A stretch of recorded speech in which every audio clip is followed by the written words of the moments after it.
조선의 역사를 그저 왕과 신하의 대결 구도로만 이해하는 것은 어쩌면 절반의 진실만을 보는 것일지도 모릅니다. 왕조의 운명을 좌우했던 거대한 두 그림자, 그 중심에는 두 명의 여인이 있었습니다. 한 분은 영조 임금의 뒤를 이은 계비였고, 다른 한 분은 고종 황제의 곁을 지킨 황후였죠. 시간은 흘러 다른 시대를 살았지만 이 두 분의 삶은 놀랍도록 비슷한 길을 걸었습니다. 과연 어떤 연결고리가 있었던 걸까요? 이 이야기 속에는 단순히 궁궐안의 암투를 넘어 두 여인이 격동의 조선 후기를 어떻게 헤쳐나가며 나라의 운명에 결정적인 영향을 미쳤는지 그 숨겨진 실타래가 놓여 있습니다. 절대 권력을 향한 그들의 치열한 투쟁이 과연 어떤 결과를 가져왔을까요? 그들의 파란만장한 삶이 오늘날 우리에게 어떤 깊은 통찰을 안겨줄지 함께 심층적으로 들여다보는 시간을 가져보려 합니다. 자, 이제 이야기의 첫 장을 열어볼까요? 우리의 여정은 조선 역사상 가장 오랜 기간 왕위에 올랐던 영조 임금의 치세 말기로 거슬러 올라갑니다. 1759년, 영조는 66세의 나이로 새로운 왕비를 맞이합니다. 바로 정순왕후 김씨였죠. 당시 영조에게는 이미 왕비가 있었으나 일찍 세상을 떠났고 정순왕후는 그 빈자리를 채우기 위해 간택된 분이었습니다. 그녀의 나이는 고작 15세, 영조와는 무려 51년이라는 나이 차이가 났으니 어린 소녀가 겪어야 했을 심정은 어떠했을까요? 궁궐 가래 행렬 속, 화려한 의복 속에 감춰진 그녀의 표정은 어딘가 쓸쓸하고 불안해 보였을지도 모릅니다. 정순왕후는 당시 강력한 정치 세력이었던 노론의 지지를 등에 업고 왕실에 발을 들였습니다. 명문가 출신으로 탄탄한 배경을 가졌지만 어린 나이에 궁궐이라는 거대한 권력의 소용돌이에 던져진 그녀의 삶은 순탄치만은 않았을 겁니다. 궁궐의 높은 담장 안에서 그녀는 노론의 새로운 희망이자 왕실의 미래를 책임질 존재로 여겨졌습니다. 하지만 그녀의 입골은 한편으로 조선 왕실의 가장 비극적인 사건, 바로 사도세자의 죽음과 미묘하게 얽히게 됩니다. 정순왕후가 궁궐에 들어온 지 불과 3년 뒤, 영조는 아들 사도세자를 뒤주에 가두는 비극적인 결정을 내리게 되죠. 당시 어린 정순왕후가 이 사건에 직접적으로 관여했다고 보기는 어렵지만 그녀가 노론 세력의 중심에 있었다는 점은 이후 그녀의 정치적 입지에 큰 영향을 미치게 됩니다. 이 비극 속에서 그녀는 왕실의 복잡한 역학관계를 온몸으로 체득했을 겁니다.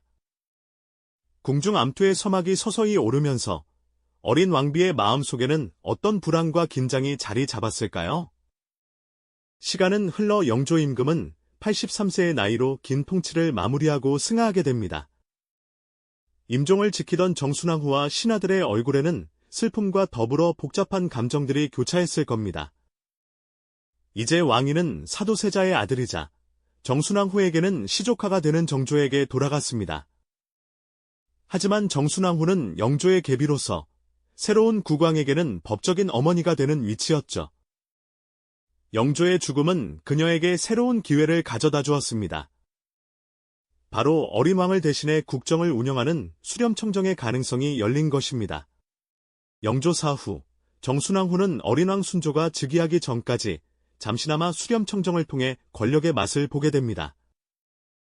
비록 짧은 기간이었지만 이는 그녀가 훗날 조선의 역사를 뒤흔들 강력한 정치적 지도자로 발돋움하는 중요한 초석이 되었죠. 왕실 기록들이 빼곡히 쌓여있는 서고 한편에 놓인 사도세자 관련 기록들이 먼지 쌓인 채 그녀의 이야기를 말없이 지켜보고 있었을지도 모릅니다.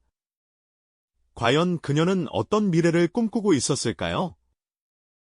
그리고 그 꿈은 조선의 어떤 그림자를 드리우게 될까요? 다음 이야기에서 계속해서 정순왕후의 권력 공고화 과정을 살펴보겠습니다.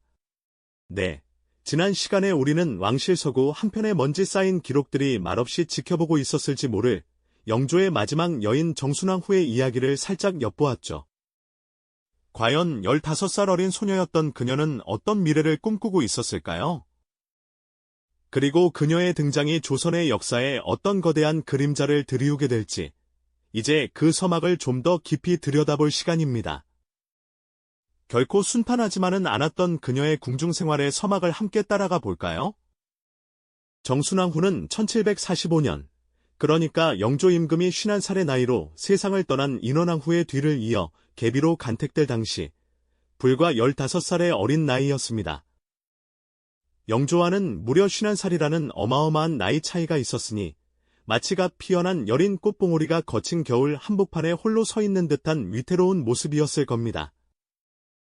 한 집안의 딸로 태어나 평범한 삶을 꿈꿨을지도 모를 어린 소녀가 하루아침에 조선 왕실의 가장 높은 자리에 오르게 된 것이죠. 궁궐문을 들어서는 그녀의 얼굴에는 화려한 비단옷과 보석 장신구에도 가려지지 않는 묘한 긴장감과 불안감이 스쳐 지나갔을지도 모릅니다. 낯설고 거대한 궁궐의 위험은 어린 그녀에게는 어쩌면 두려움으로 다가왔을 테니까요. 그녀가 왕실에 발을 들였을 때 그 뒤에는 이미 당대 가장 강력한 정치 세력이었던 노론의 든든한 지지가 병풍처럼 드리워져 있었습니다. 마치 거대한 파도를 막아주는 둑처럼 말입니다. 정순왕 후의 아버지 김항구는 바로 노론의 핵심 인물이었죠. 인원왕 후가 승하하면서 비어있던 왕비의 자리는 노론에게는 자신들의 정치적 입지를 더욱 공고히 할 절호의 기회였습니다. 그들은 영조의 후궁소생인 사도세자가 점차 커가는 것을 경계했고 새로운 왕비를 통해 왕실 내에서 자신들의 영향력을 확대하려는 계산을 하고 있었던 것이죠. 정순왕 후는 이러한 정치적 역학관계 속에서 노론의 기대를 한몸에 받으며 왕비의 자리에 오르게 됩니다. 그녀의 입궁은 단순한 혼인이 아니라 치열한 권력투쟁이 서막을 알리는 신호탄과도 같았다고 할 수 있습니다. 그녀가 궁에 들어선 지 얼마 되지 않아 조선 왕실을 뒤흔든 비극적인 사건이 벌어집니다. 바로 영조의 아들이자 왕위 계승 서열 1위였던 사도세자의 죽음이었죠. 1762년, 세자는 아버지 영조의 명령으로 뒤주에 갇혀 비참한 최후를 맞이합니다. 이 엄청난 파란 속에서 어린 정순왕 후는 어떤 선택을 했을까요? 공식적인 기록은 그녀의 침묵을 말하고 있지만 그 침묵이야말로 가장 큰 정치적 메시지였을지도 모릅니다. 노론의 지지를 등에 업고 입궁한 그녀에게 사도세자의 존재는 복잡한 정치적 숙제였을 테니까요. 노론은 사도세자에게 끊임없이 공격을 가했고 그들의 입장에서 세자는 제거되어야 할 대상이었습니다. 이러한 상황 속에서 정순왕 후가 노론과 다른 목소리를 내기란 쉽지 않았을 겁니다. 오히려 그녀의 침묵은 노론의 입장을 묵인하거나 암묵적으로 지지하는 것으로 비칠 수도 있었겠죠. 사도세자의 죽음은 단순한 개인의 비극을 넘어 조선 왕실의 권력 지형을 완전히 바꿔놓았습니다. 이 사건으로 노론의 세력은 더욱 강해졌고 정순왕 후 역시 노론의 중심에 서서 자신의 정치적 입지를 확고히 다지는 계기를 마련하게 됩니다. 비록 어린 나이였지만 그녀는 이 비극적인 사건을 통해 궁중 암투의 냉혹한 현실과 권력의 속성을 누구보다 빠르게 체득했을 겁니다. 그리고 이 경험은 훗날 그녀가 수렴청정을 통해 강력한 권력을 장악하는 데 중요한 초석이 됩니다. 마치 바둑판 위에서 한 수 한 수 신중하게 돌을 놓듯 정순왕 후는 영조의 마지막 여인이자 노론의 든든한 후원자로서 자신만의 방식으로 왕실 내 권력의 기반을 조용히 다져갔던 것이죠. 그녀의 눈빛 속에는 이미 미래의 강력한 권력자가 될 잠재력이 스며들어 있었을지도 모릅니다. 영조가 세상을 떠나고 사도세자의 아들이자 정순왕 후에게는 의붓손자가 되는 정조가 왕위에 오르게 되자 그녀의 시대가 본격적으로 열리게 됩니다. 어린 왕의 뒤에서 수렴청정을 펼치며 조선의 운명을 좌우할 거대한 권력을 손에 쥐게 되는 것이죠. 과연 정순왕 후는 이 막강한 권력을 어떻게 사용하게 될까요? 그리고 그 과정에서 조선은 또 어떤 격동의 시대를 맞이하게 될까요? 다음 시간에는 정순왕 후가 펼쳤던 본격적인 권력 공고화 과정과 그녀의 통치가 조선에 미친 파장을 더욱 자세히 살펴보겠습니다. 영조께서 세상을 떠나시고 사도세자의 아들이자 정순왕 후에게는 의붓손자인 정조가 마침내 왕위에 오르셨습니다. 이제 그녀의 시대가 본격적으로 펼쳐지는 듯 보였죠. 하지만 정조는 할아버지 영조의 탕평책을 계승하면서도 더 나아가 강력한 왕권으로 조선을 개혁하고자 하는 원대한 포부를 지닌 군주였습니다.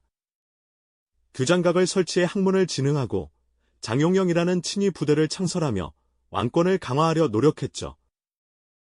이는 노론 세력의 견제를 받던 왕권을 뿌리부터 튼튼히 다지려는 의지의 표현이었습니다. 특히 사도세자의 죽음이라는 비극적 사건 이후 노론의 세력이 더욱 공고해진 상황에서 정조의 이러한 시도는 기존 질서에 균열을 내는 강력한 움직임이었죠. 이러한 정조의 개혁의 가장 큰 걸림돌이자 동시에 노론 세력의 든든한 방패 역할을 했던 인물이 바로 정순왕후였습니다. 그녀는 노론의 구심점이 되어 정조의 왕권 강화 정책에 끈질기게 맞섰습니다. 마치 팽팽한 활시위처럼 어전에서는 정조와 정순왕후 사이의 겉으로 드러나지 않는 팽팽한 긴장감이 항상 감돌았을 겁니다. 정조가 한 발짝 나아가려 하면 정순왕후는 노론을 등에 업고 그 발걸음을 막아서는 형국이었죠. 이들의 대립은 단순한 고부 갈등을 넘어 조선의 미래를 둘러싼 치열한 정치적 이념 싸움이었습니다. 정조는 붕당의 폐해를 극복하고 강력한 왕도 정치를 꿈꾸었지만 정순왕후와 노론은 자신들의 기득권을 지키며 현상 유지를 원했던 것이죠. 그렇게 24년간 이어진 정조의 치세는 한창 개혁에 박차를 가하던 1800년, 갑작스러운 죽음으로 막을 내리게 됩니다. 그야말로 청천벽력 같은 소식이었죠. 이때 정조의 나이 불과 49세였습니다. 정조의 갑작스러운 죽음은 수많은 의혹을 남겼지만 그와 동시에 정순왕후에게는 다시 한번 막강한 권력을 손에 쥘 기회를 가져다 주었습니다. 정조의 뒤를 이어 왕위에 오른 순조는 겨우 11살의 어린 나이였고 당연히 정순왕후는 수렴청정을 통해 조선의 국정을 총괄하게 되었으니까요.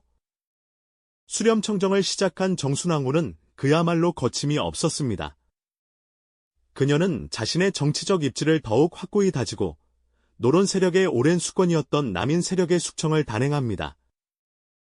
바로 1801년 신유박해라는 이름으로 조선 역사에 기록된 비극적인 사건이었죠.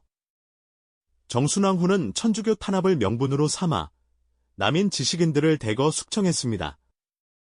이 과정에서 수많은 남인 학자들이 유배를 가거나 처형당했고 이가완, 정약용 형제, 이승훈 등 당시 조선 지성계를 이끌던 인물들이 큰 피해를 입었습니다. 마치 거대한 폭풍이 한바탕 휩쓸고 지나간 것처럼 남인 세력은 뿌리째 흔들리며 완전히 몰락하고 말았습니다. 빗발이 쏟아지는 날, 남인 지식인들이 포박된 채 끌려가는 모습은 당시 백성들에게 큰 충격을 주었을 겁니다. 정순왕후의 이러한 냉정하고도 단호한 결정은 그녀가 단순히 영조의 계비가 아닌 궁중암투와 권력의 속성을 완벽하게 이해하고 활용하는 강력한 정치인이었음을 여실히 보여주는 대목이죠.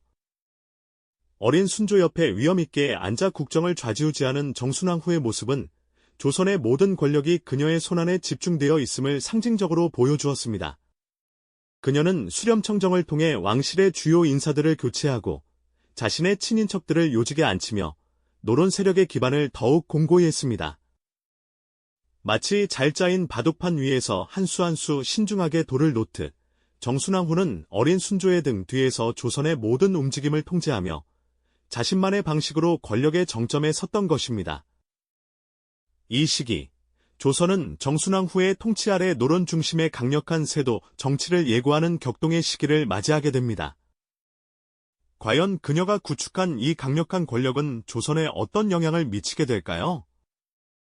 그리고 이토록 견고해 보였던 그녀의 시대는 또 어떤 변화를 맞이하게 될까요? 이제 조선은 또 다른 거대한 물결을 향해 나아가고 있었습니다. 정순왕후가 떠난 후 조선은 또 다른 거대한 물결을 향해 나아가고 있었습니다. 그리고 그 물결의 중심에는 이제 고종의 왕비, 명성왕후가 서게 되죠. 그녀의 등장은 조선 왕실에 새로운 바람을 불어넣는 듯했지만 실상은 더욱 거세고 예측 불가능한 폭풍의 시작이었습니다. 어린 고종을 대신해 섭정을 펼치던 흥선대원군은 강력한 카리스마로 권력을 장악하고 있었지만 명성황후는 그런 대원군의 그림자 아래 머무를 인물이 아니었습니다. 그녀는 마치 물밑에서 조용히 뿌리를 내리듯 자신만의 세력을 구축하며 권력의 중심부를 향해 서서히 나아갔죠. 대원군의 개혁 정치는 백성들에게 희망을 주기도 했지만 보수적인 양반 세력의 반발을 사기도 했습니다. 바로 이 틈을 명성황후는 놓치지 않았습니다. 그녀는 대영군에게 불만을 품은 세력들을 하나둘씩 규합하며 팽팽한 긴장감 속에서 서서히 자신만의 세력을 키워나갔습니다. 마침내 명성황후는 흥선대원군과의 정면 대결을 피할 수 없는 지점에 이르게 됩니다. 마치 거대한 두 산맥이 부딪히는 것처럼 궁궐 안팎은 이들의 권력 다툼으로 뜨겁게 달아올랐죠. 그녀는 친정 오빠 민승호를 비롯한 여흥 민씨 세력을 적극적으로 등용하며 대영군의 측근들을 하나둘씩 몰아내기 시작했습니다. 이 과정은 결코 순탄하지 않았습니다. 대영군이 쌓아 올린 견고한 권력의 벽을 허무는 일은 마치 거대한 성벽을 맨손으로 부수는 것과 같았을 겁니다. 하지만 명성황후는 뛰어난 정치적 감각과 결단력으로 이 난관을 헤쳐나갔습니다. 결국 1873년 고종의 친정선언을 계기로 흥선대원군은 실각하게 되고 명성황후는 마침내 조선의 실질적인 권력자로 우뚝 서게 됩니다. 오랜 시간 대원군의 그늘에 가려져 있던 그녀가 이제는 모든 빛을 독점하며 조선을 이끌게 된 것이죠. 궁궐 안팎에서는 환호와 동시에 우려의 목소리도 터져 나왔습니다. 과연 그녀가 이끌어갈 조선은 어떤 모습일까요? 명성황후의 친정체제는 새로운 시대를 예고하는 듯했습니다. 하지만 그녀가 마주한 현실은 정순왕후의 시대와는 또 다른 차원의 격변기였습니다. 조선을 둘러싼 국제 정세는 마치 거대한 파도처럼 요동치고 있었죠. 서구 열강들은 제국주의의 깃발을 들고 동아시아로 밀려들어왔고 일본 역시 근대화를 명분 삼아 조선을 향한 야욕을 드러내기 시작했습니다. 이러한 복잡한 국제 정세 속에서 명성황후는 실로 고뇌에 찬 외교적 줄타기를 시작하게 됩니다. 개화를 주장하는 세력과 전통을 수호하려는 위정척사 세력 사이에서 그녀는 마치 외줄타기를 하듯 위태로운 균형을 잡으려 애썼습니다. 때로는 일본과 손을 잡고 서구 문물을 받아들이는 듯하다가도 때로는 청나라에 기대어 일본의 세력을 견제하려 했죠. 이 모든 선택은 오직 조선의 국익을 지키기 위한 고육지책이었을 겁니다. 하지만 그녀의 이러한 노력은 때로는 오해를 낳기도 했고 때로는 국내외의 거센 반발에 부딪히기도 했습니다. 그녀의 치세는 끊임없는 위기와 격변의 연속이었습니다. 1882년 구식군인들의 불만을 폭발시킨 이모군란이 발생하면서 궁궐은 순식간에 아수라장이 되었습니다. 개화 정책과 외세에 대한 반감이 한꺼번에 터져나온 것이었죠. 명성황후는 목숨을 걸고 피난길에 오르는 비극적인 상황을 맞이하게 됩니다. 간신히 청나라의 도움으로 위기를 넘겼지만 이 사건은 그녀의 권위에 큰 타격을 입혔고 청나라의 조선 내정 간섭을 심화시키는 결과를 가져왔습니다. 불과 2년 뒤인 1884년에는 급진 개화파가 주도한 갑신정변이 일어났습니다. 일본의 지원을 받은 개화파는 수구 세력을 몰아내고 새로운 정부를 세우려 했지만 이 역시 청군의 개입으로 3일 만에 실패로 돌아갔습니다. 이처럼 명성황후의 시대는 마치 거대한 파도에 휩쓸린 작은 배처럼 위태로웠습니다. 그녀의 선택 하나하나가 조선의 운명을 결정하는 중요한 기로가 되었지만 외부 세력의 개입과 내부 갈등은 끊임없이 그녀를 시험에 들게 했습니다. 결국 이러한 격변의 시대는 그녀에게 비극적인 결말을 예고하고 있었던 것이죠. 과연 그녀는 이 모든 시련을 어떻게 극복하려 했을까요? 그리고 그녀의 치열한 삶은 조선에 어떤 흔적을 남기게 될까요? 우리는 다음 이야기에서 그 해답을 찾아볼 수 있을 겁니다. 명성황후는 그렇게 격변의 파고 속에서 조선의 운명을 짊어진 채 고뇌해야 했습니다. 마치 거대한 파도에 휩쓸린 작은 배처럼 위태로웠던 그녀의 시대는 결국 비극적인 결말을 향해 나아가고 있었던 것이죠. 이제 우리는 정순왕후와 명성황후, 이 두 여인이 각기 다른 시대에 펼쳤던 치열한 삶이 과연 조선에 어떤 유산을 남겼는지, 그리고 그들의 이야기가 오늘날 우리에게 어떤 의미를 던지는지 깊이 들여다볼 시간입니다. 정순왕후는 영조의 마지막 계비로 입궐하여 어린 나이에도 불구하고 궁중의 복잡한 역학관계 속에서 자신의 존재감을 드러냈습니다. 특히 정조 사후에는 어린 순조를 대신해 수렴청정을 펼치며 조선 후기 권력의 중심에 우뚝 섰죠. 그녀는 노론 세력의 든든한 구심점이 되어 정조의 개혁 정치에 맞섰고 신유박해라는 날카로운 칼날을 휘둘러 남인 세력을 뿌리 뽑으며 자신의 왕권을 확고히 다졌습니다. 이는 외척 세력이 왕실의 권위를 등에 업고 전국을 주도하는 세도 정치의 서막을 열었는데요. 그녀의 단호한 결단은 과연 왕실의 안녕을 지키려는 의지였을까요? 아니면 특정 세력의 이익을 대변하려는 욕망이 더 컸을까요? 그 결과는 조선의 정치 지형을 완전히 바꾸어 놓았습니다. 한편 명성황후는 서구 열강의 위협이 코앞에 닥친 위태로운 시기에 고종의 왕비가 되었습니다. 그녀는 고종의 아버지이자 당시 막강한 권력을 휘두르던 흥선대원군과 정면으로 맞서 싸워 결국 친정체제를 구축하는 데 성공합니다. 개화와 쇄국이라는 시대적 과제 앞에서 일본과 청나라, 러시아 등 강대국들 사이에서 줄타기 외교를 펼치며 국익을 지키려 애썼죠. 이모군란과 갑신정변 같은 혼란 속에서도 그녀는 끈질기게 권력을 유지하려 했지만 결국 외세의 간섭과 내부의 분열은 그녀의 비극적인 최후를 불러왔습니다. 그녀의 투쟁은 왕실의 권위를 수호하고 국가의 자주성을 지키려던 노력일까요? 아니면 급변하는 시대의 흐름을 읽지 못한 채 개인의 권력만을 추구한 결과였을까요? 이처럼 정순왕후가 신유박해를 통해 자신의 권력을 공고히 하고 명성황후가 흥선대원군을 축출하며 주도권을 잡았던 순간들은 시대를 초월해 하나의 거대한 메시지를 우리에게 던집니다. 두 여인 모두 왕실의 권위를 수호하고 자신의 세력을 확장하려는 강렬한 의지를 가지고 있었죠. 하지만 그 의지가 때로는 예측 불가능한 결과를 초래하며 조선의 운명에 지대한 영향을 미쳤다는 점은 부인할 수 없는 사실입니다. 정순왕후의 치세는 외척 세력의 발호로 이어져 왕실의 권위를 점차 약화시켰고 명성왕후의 외교적 고뇌는 강대국들의 각축장 속에서 조선을 더욱 위태롭게 만들었습니다. 결국 이 두 여인의 삶은 권력의 비극성과 역사의 필연성이라는 묵직한 질문을 우리에게 던지고 있습니다. 권력은 국가를 이끌어가는 강력한 힘이 될 수도 있지만 동시에 개인의 욕망과 결합될 때 예측할 수 없는 비극을 초래할 수 있다는 점을 보여주는 생생한 증거인 셈이죠. 그들의 이야기는 단순한 궁중 암투를 넘어 격동의 시대를 관통하며 국가의 운명을 결정했던 왕실 여성들의 치열한 드라마를 보여줍니다. 강대국들의 틈바구니에서 고뇌해야 했던 고종의 모습처럼 쇠락해가는 궁궐 위로 드리워진 두 여인의 그림자는 오늘날까지도 우리에게 깊은 성찰을 요구하고 있습니다. 정순왕후와 명성왕후의 이야기는 단순히 과거의 궁중 암투가 아니라 권력이 어떻게 형성되고 유지되며 또 어떻게 국가의 운명을 좌우하는지 보여주는 살아있는 교과서와도 같습니다.